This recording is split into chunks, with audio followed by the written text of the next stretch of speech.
Dime qué se siente darte cuenta de que la persona que ves en el espejo realmente no eres tú.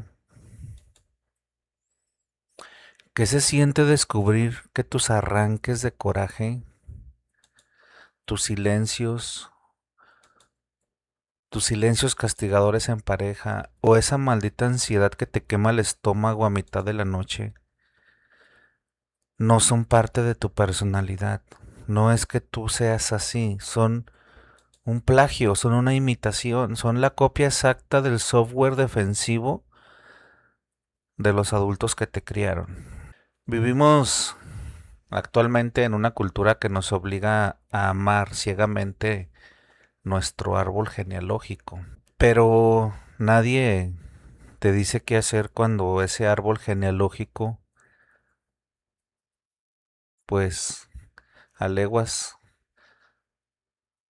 se ve, se siente que está podrido desde las raíces. Nadie te explica por qué, aunque pasaste toda tu juventud jurando que jamás serías como tu padre, que jamás cometerías los errores de tu madre.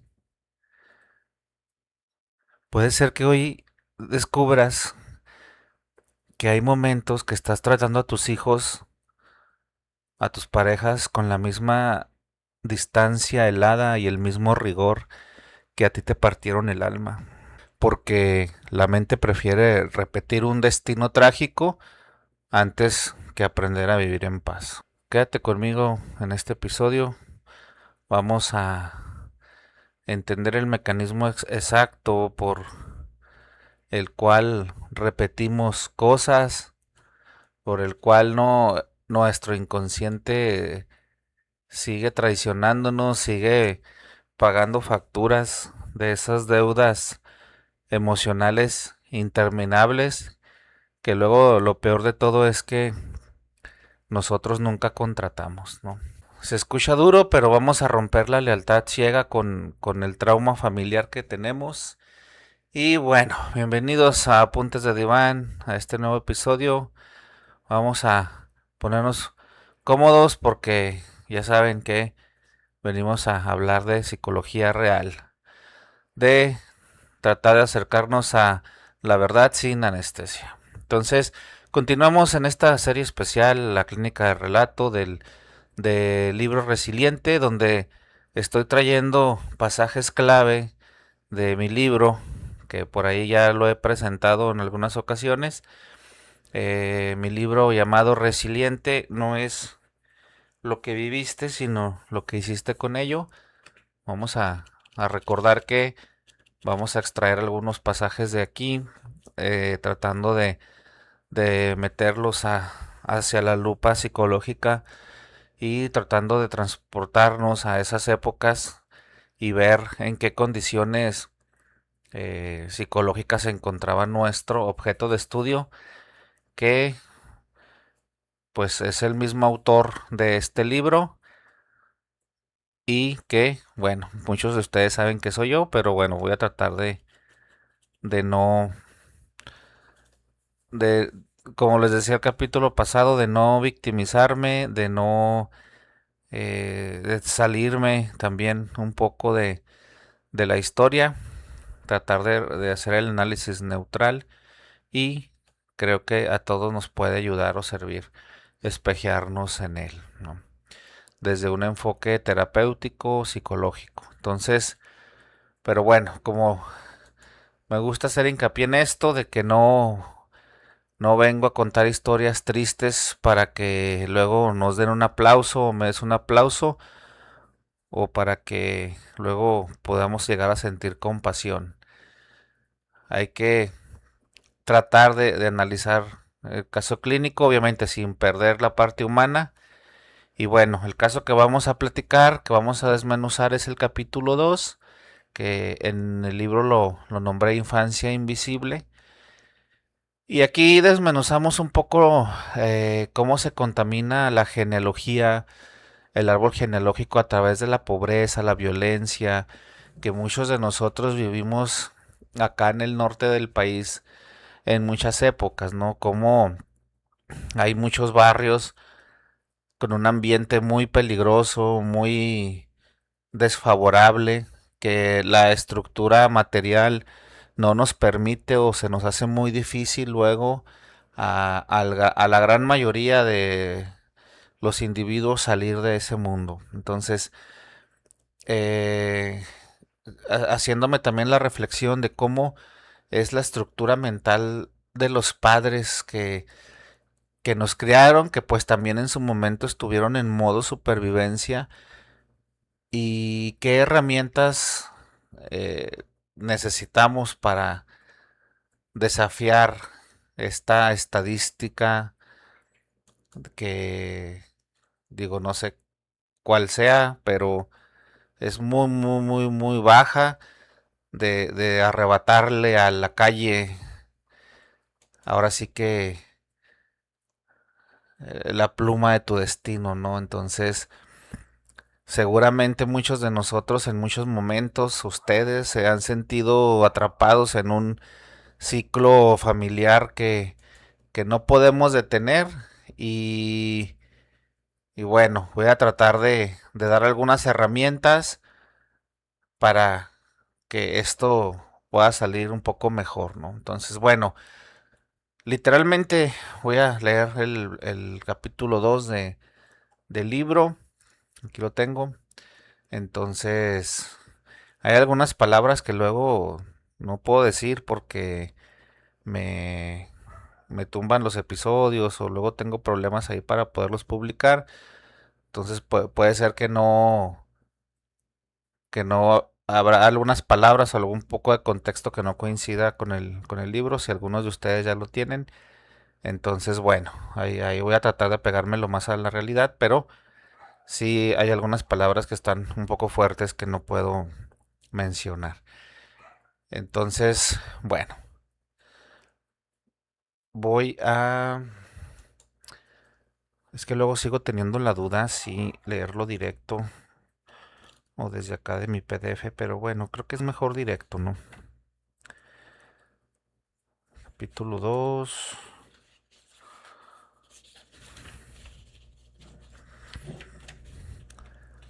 Bueno, aprovecho para comentarles mientras lo encuentro que por ahí en TikTok y aquí por Spotify pueden contactarme para, por si alguien requiere el libro físico. También ahí vienen algunos datos para podérselos hacer llegar digital. La verdad es que me ha ido, digo, todavía no sale oficialmente a la venta en donde debe de salir, pero me ha ido bien. Por ahí de boca en boca ahora sí que he corrido el rumor de esos rumores que sí me gustan y he podido compartir la, pues, esta parte de mi vida con algunas personas. Les ha gustado bastante y bueno, pues sí, aquí se van a dar cuenta que pues sí es una lectura muy recomendada, ¿no? Bueno, vamos a, voy a empezar a leer capítulo 2 y dice así, capítulo 2 libro resiliente, infancia invisible. Nací eh, en un rincón olvidado de la ciudad de Durango, México.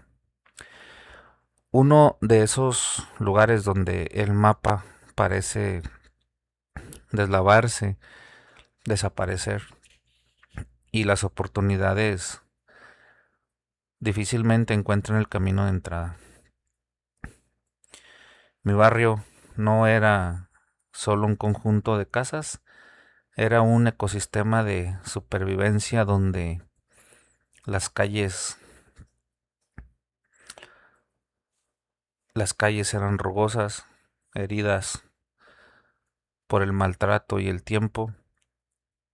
La gran mayoría de las paredes de adobe, madera, y parecían guardar como un secreto a voces los traumas de las generaciones que nos precedieron.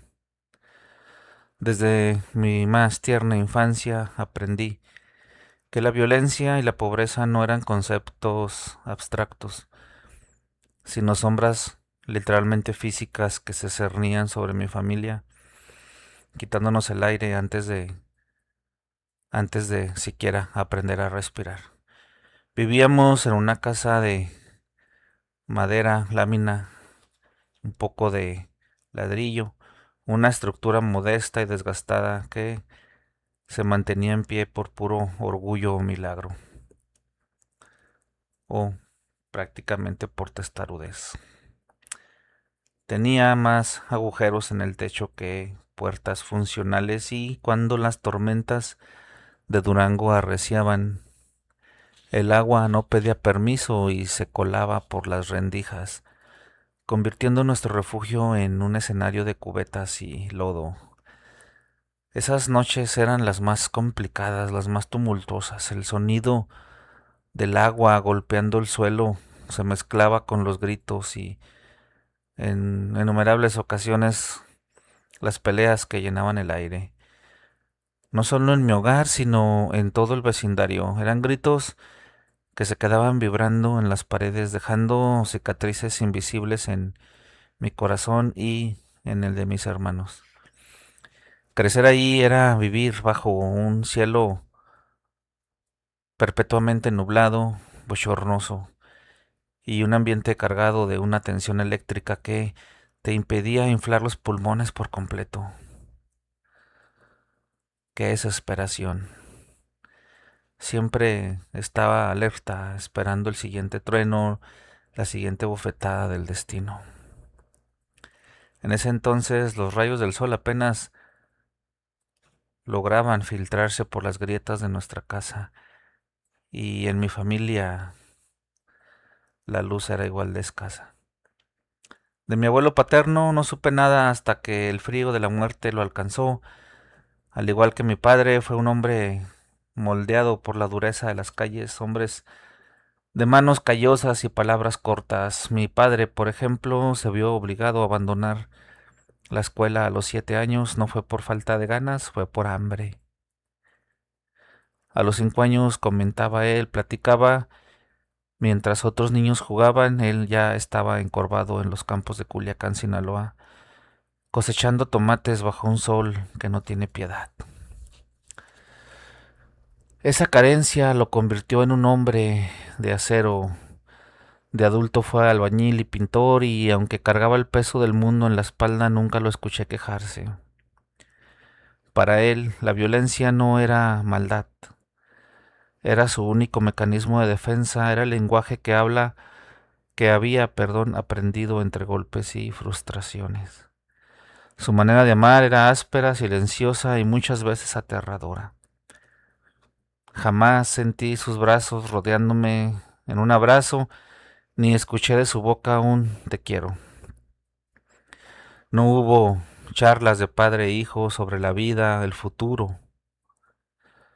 Pero no me malentiendas. No escribo esto desde el papel de víctima. Entiendo que para su generación y su contexto eso era normal.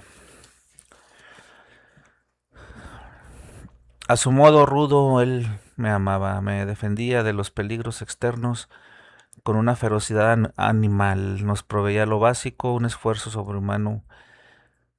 un esfuerzo sobrehumano y me enseñó lo único que realmente poseía, el valor del trabajo, la importancia de la palabra firme y la habilidad de caminar sin bajar la cabeza.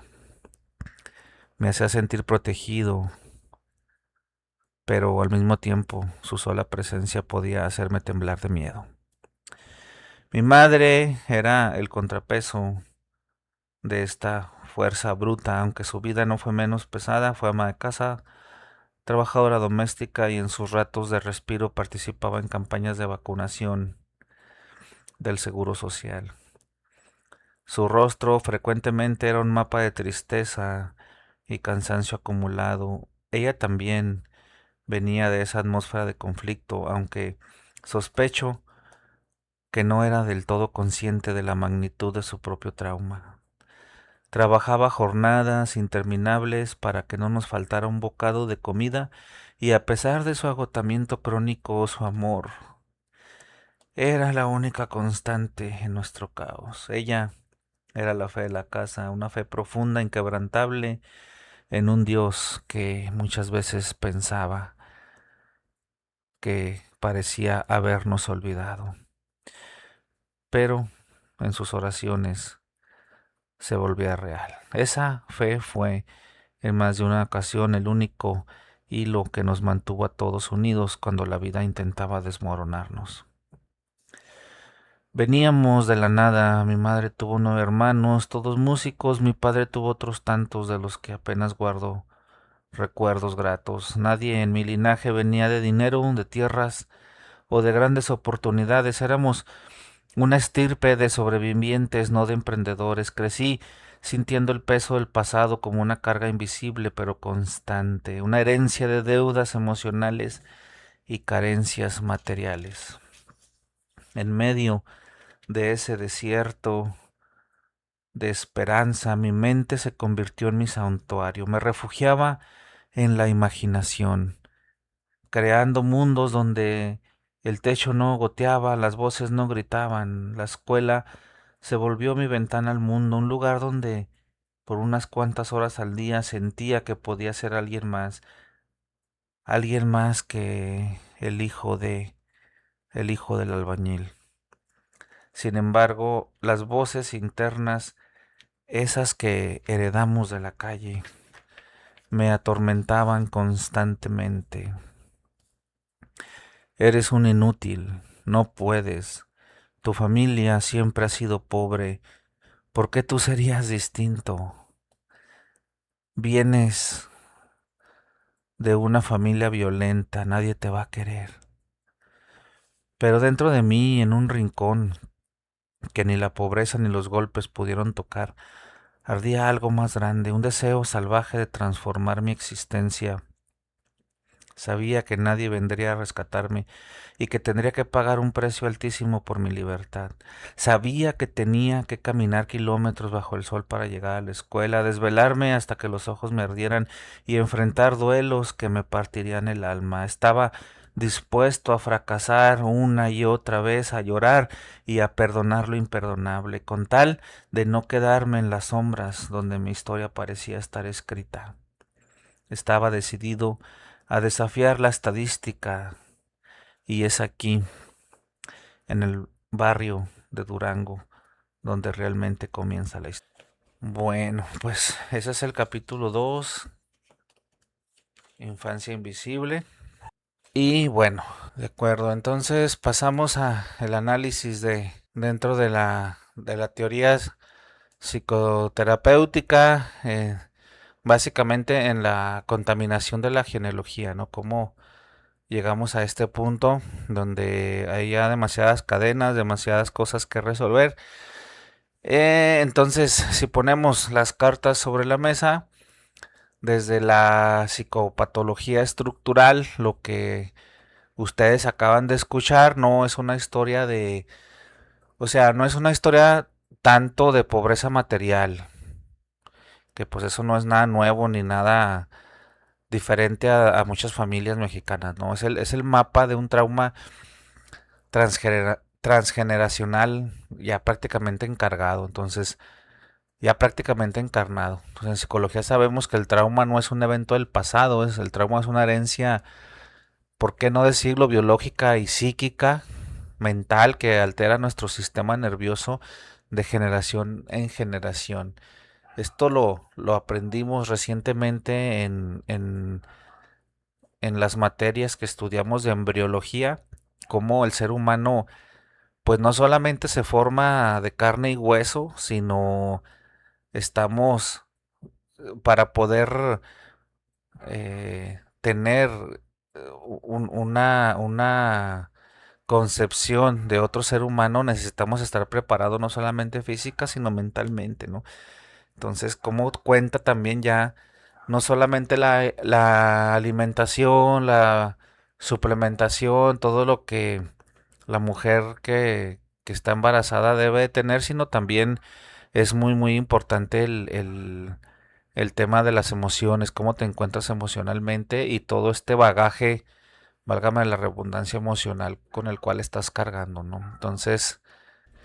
Entonces cuando nace una persona que está rodeada de todo este tipo de situaciones adversas, pues las estadísticas son frías, son brutales, las probabilidades de que un ser humano que nace en un rincón olvidado, en un ecosistema de pura supervivencia, las estadísticas o las probabilidades de que logre romper el ciclo y salir avante, no sé exactamente cuánto, pero debe de ser menos del 3%, ¿no? ¿Por qué? Porque la parte material, estructural, el entorno, te asfixia antes de que aprendas a pensar. Entonces no tiene, muchas veces estúpidamente creemos que con echarle ganas podemos salir de este entorno. Estúpidamente a veces pensamos que el que quiere puede y muchas veces no. Muchas veces, aunque, aunque quieras, no puedes porque no tienes las condiciones materiales y estructurales para poderlo hacer. Si empezamos a analizar también la estructura, un poco la estructura de personalidad del padre, clínicamente pudiéramos hablar que estamos ante un hombre con una coraza defensiva eh, de carácter esquizoide y rígida. Estamos hablando de un niño que a los 5 años está encorvado bajo el sol de Culiacán cosechando tomates por unos cuantos centavos por hambre. Pues obviamente es un niño al que se le mutiló el derecho a tener emociones, ¿no? O sea, si su aparato mental tuvo que endurecerse para no colapsar ante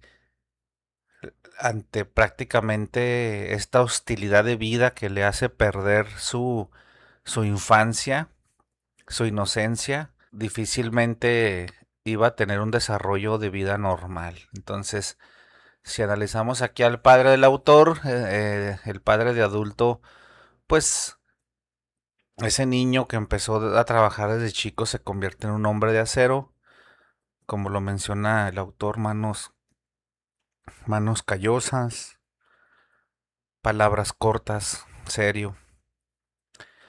Para él la ternura, el expresar sentimientos, pues es un sinónimo de debilidad, de peligro.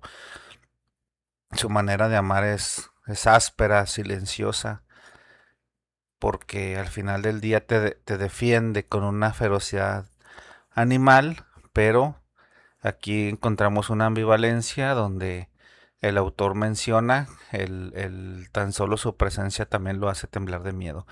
Entonces no es que el padre no lo haya querido abrazar, no es que no quisiera, eso es algo que debe dar mucha paz, es que sus brazos no sabían cómo, sus brazos solo aprendieron a cargar cemento, a cargar costales para que no te murieras de hambre.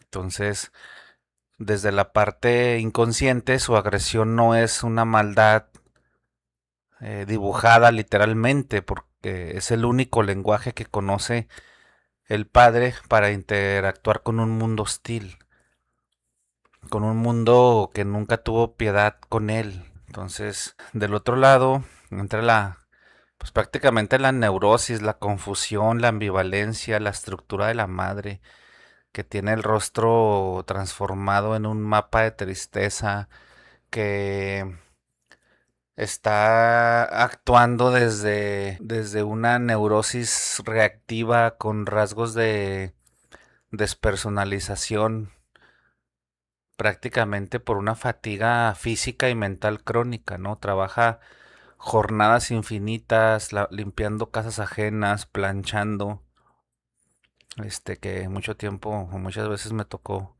acompañarla para que hubiera un bocado en la mesa. Pero lo más difícil a nivel psicológico que yo veo en ella era el mecanismo de afrontamiento de la fe inquebrantable, era donde se tenía que refugiar. Entonces, en psicología esto pues es otra vez, ¿verdad?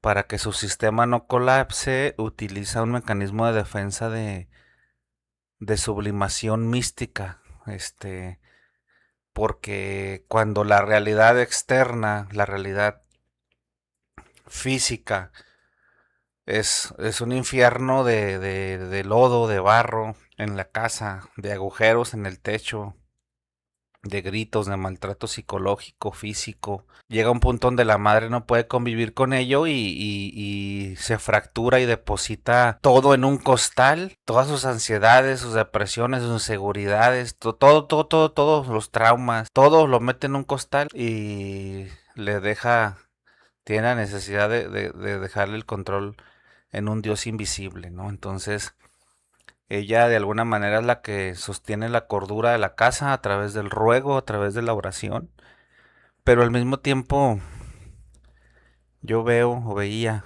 o veo que era víctima de una ceguera estructural, no es consciente del tamaño de su propio trauma porque inconscientemente ya está normalizado, ¿no? Ya el caos, la tensión de todos los días en el aire ya está normalizado, entonces realmente no sabe o normaliza todo este tipo de situaciones, ¿no?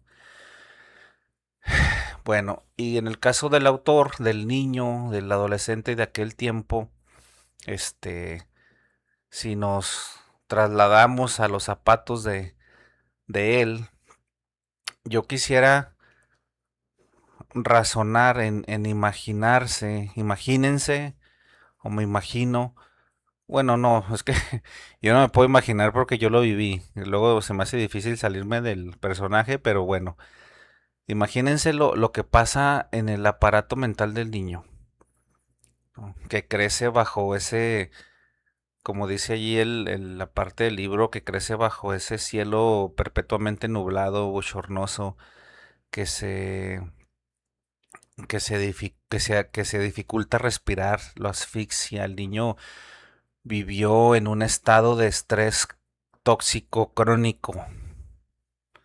Su cuerpo experimenta una tensión muscular constante. No podía inflar realmente mis pulmones. De esas veces que quieres respirar hasta el fondo y hacer una respiración profunda y no puedes. Que haces las respiraciones cortas, siempre estar hiperventilando por el miedo, porque el diafragma también se tensaba ante la expectativa de la siguiente bofetada. Cuando las tormentas, o sea, eh, literalmente arreciaban, que había tantos agujeros en los techos y luego aparte los gritos de los vecinos en las paredes de adobe se oían, el niño no tenía un puerto seguro para regularse, pues ¿dónde? Vivía en la contradicción constante, en la paradoja del apego, porque la figura que, las mismas figuras que lo hacen o que representan seguridad, pues son las mismas figuras que lo hacen temblar. ¿Qué hacía en su estructura o en su topografía mental, qué hacía el yo del niño para no fragmentarse en mil pedazos? Otra vez, los mecanismos de defensa de Otto Kemper actuando a todo lo que dan. Pues acá el autor activa la disociación fantasiosa, ¿verdad? Como mecanismo de defensa. Se refugia en la imaginación, creando mundos paralelos, donde hay una casa bonita, donde el techo no gotea, donde las voces no gritan. La mente del niño es un santuario que nadie puede tocar. Recuerdo un poco de los pasajes del libro El hombre en busca de sentido de Víctor Frank, que pues el señor fue despojado de todo, de su familia, de sus amigos, de su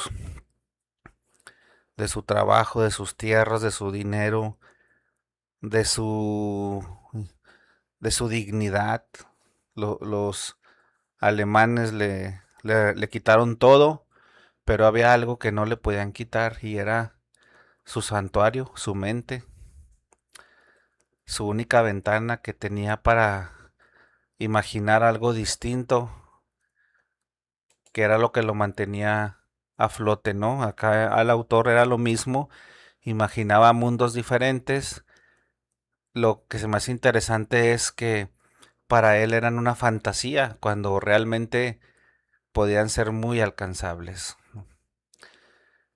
El, Al final del día, el precio de esconderse en el santuario de la mente, yo creo que al final se paga un precio altísimo, porque las voces de la calle al final del día penetran el inconsciente y se transforman en lo que psicológicamente llamamos introyectos destructivos, ¿no?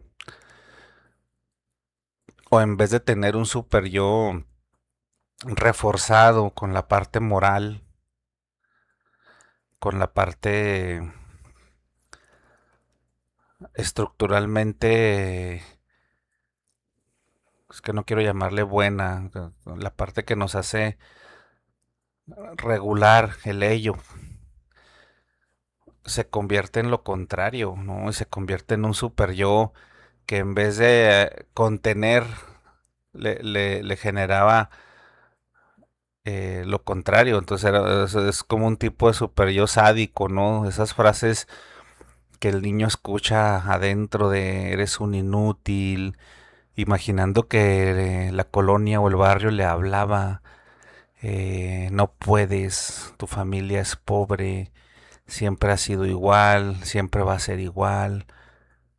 Y había como una burla, ¿no? De por qué tú serías distinto, o sea, ¿quién te crees que eres? ¿Por qué te crees tan especial? Vienes de la violencia, ¿quién te va a querer así? Entonces todos esos pensamientos pues, obviamente no son reales, son, ya lo hemos mencionado muchísimas veces, son el plagio de, de la neurosis del entorno, de los traumas del entorno, es la estadística del barrio intentando colonizar la mente del niño para convencerlo de que ya no luche, de que acepte su condena. Aquí es donde de alguna manera pues resolvemos un poco el misterio de este caso, ¿no? O de este capítulo, en la cuestión de los comportamientos autodestructivos, que no necesariamente son físicos, lo hemos mencionado en algunas otras ocasiones, eh, acciones que te hacen estar en riesgo, el tema del autosaboteo, si permites que, por ejemplo, tus parejas te traten con desdén, con distancia, si te da terror dar el salto al éxito por miedo siempre a no ser suficiente, no, pues no es que sea mala suerte, ¿verdad? O que las cosas anden mal por causa del destino, es que seguimos ejecutando estos introyectos de esa calle primitiva. Tu mente o nuestra mente sigue siendo esa mente del niño invisible que cree que si resalta o si desafía o si tiene éxito está traicionando sus raíces, la pobreza, el dolor, su linaje. Entonces parece una tontería o algo muy loco, pero pues así es. Repetir el trauma de nuestros padres a veces es la forma más retorcida que tiene el inconsciente para decirnos, miren, yo también sufro. O sea, para decirnos a nosotros mismos. Yo también sufro como ustedes. Soy uno de los nuestros. El papel de víctima, ¿no? El desierto de esperanza en el que crecimos explica perfectamente el diseño de nuestras heridas. Hoy estamos aquí para romper esa estadística, para tener ese reto, arrebatarle la pluma al destino, para poder reanimar ese deseo salvaje que podemos ser más grandes de lo que el barrio nos dijo.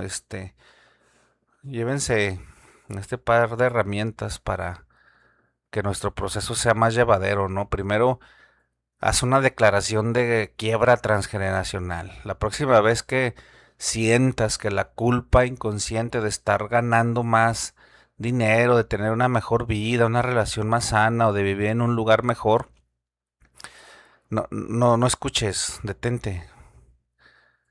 Mira a tus padres, a tu genealogía, honra su esfuerzo, pero diles mentalmente, yo no soy el encargado de pagar sus deudas emocionales, su dolor pertenece a ustedes, pero yo ya no estoy dispuesto a cargar con estas penas. Mi libertad me pertenece.